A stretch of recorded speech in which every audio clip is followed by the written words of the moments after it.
Last final question, అలా పార్టీలు మారిన ఎమ్మెల్యేలను మీరు గతంలో తప్పుపట్టిన మధుయాష్కి గౌడ్ ఇప్పుడు పార్టీలో చేరిన బీఆర్ఎస్ ఎమ్మెల్యేలను సమర్థిస్తున్నారా?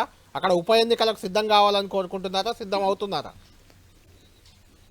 సుప్రీంకోర్టు కూడా వాళ్ళకి నోటీసులు ఇమ్మని ఇంటర్నల్ చర్చ వచ్చింది. వచ్చినప్పుడు దీంట్లో ఏమైందనంటే, మీరు గమనిస్తే ప్రభుత్వం ఏర్పడ్డ 2వ రోజు నుంచే కేసీఆర్ గారు ఏం స్టేట్మెంట్ ఇచ్చినారు? ఈ ప్రభుత్వాన్ని 4 రోజులు కూడా మనగడ కొనసాగించలేను, పడగొడతామని చెప్పినాడు. అంటే మీ పార్టీలో కేటీ రామారావు అదే మాట మాట్లాడాడు, కిషన్ రెడ్డి కూడా అదే మాట మాట్లాడాడు. కాంగ్రెస్ కు వచ్చిన 64 సీట్లు ఉన్నప్పుడు ఏమైతే end of the day Congress ఇచ్చిన ప్రతి హామీ నెరవేర్చాలంటే ప్రభుత్వం కాపాడుకోవాలి కదా. అంటే మీరు భయపడుతున్నారా? మీ పార్టీలో ఉన్న మీ గుర్తుపై గెలిచిన ఎమ్మెల్యేలు కేసీఆర్ తో కలుస్తారని భయం ఉందా మీకు? ఇంకా ప్రభుత్వం ఏర్పడ్డాక కూడా భయం ఉండేదా? భయపడలేదు, జాగ్రత్త పడుతున్నాం. భయపడం కాదు, జాగ్రత్త పడుతున్నాం. జాగ్రత్త పడి కేసీఆర్ చేసిన పనే మీరు చేస్తారా?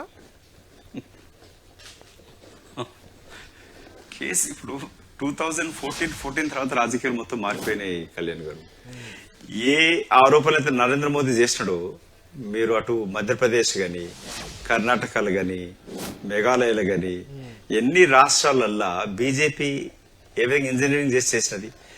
87 సీట్లు గెలిచిన కేసీ, దెర్ ఇస్ ఎ డిఫరెన్స్ ఇక్కడ.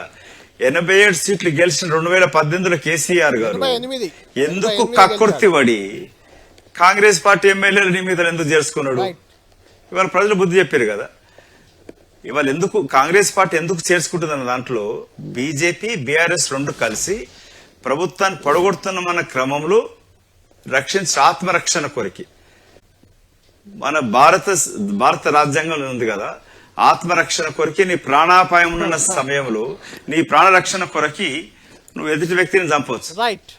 కాంగ్రెస్ పార్టీ ప్రభుత్వం రక్షించుకోవాలనుకుంటే మిగతా పార్టీకి వచ్చే ఎమ్మెల్యేలను చేసుకోవాలి. ఫైనల్ క్వశ్చన్, ఇక్కడ ఉప ఎన్నికలు, ఈ 10 స్థానాల్లో ఉప ఎన్నికలు వస్తాయని మీరు అనుకుంటున్నారా? మీరు బీయింగ్ ఎన్ అడ్వకేట్ ఏం చెప్తారు? ఉప ఎన్నికలకు సిద్ధంగా ఉందా కాంగ్రెస్ పార్టీ కూడా?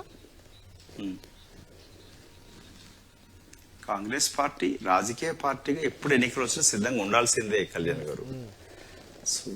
దానికి బీజేపీ ఇవాళ ఇంతకుముందు కూడా మాట్లాడుతున్నప్పుడు ఎన్నికల అనౌన్స్ అయినాక సిద్ధంగా ఉంటే గెలవలేము. లాంగ్ టర్మ్ స్ట్రాటజీ బూత్ నుంచి రాష్ట్ర స్థాయి వారికి పటిష్టపరచాలా, అదొకవైపు. ఉప ఎన్నికలు వస్తాయని అనుకోవట్లేదు నేను. ఎందుకంటే గౌరవ సుప్రీంకోర్టు కూడా టైం ఫ్రేమ్, అంటే there is a clear demarcation of between the legislative, judiciary and government పైన.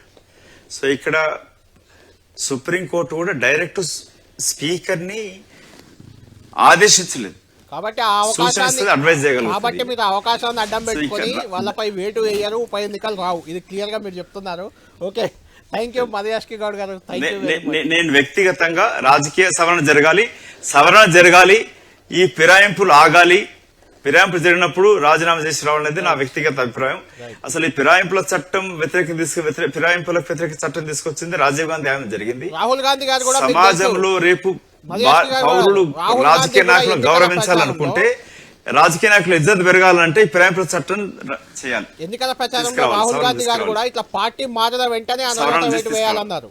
కానీ అది అమలు కాలేదు, అమలు అయ్యేలా లేదు. చూడాలి మరి అది ఎప్పుడు అమల్లోకి వస్తుందో. Right, thank you Madhu Yashki Goud గారు. ప్రజల నుంచి వచ్చినప్పుడు జరుగుతారు.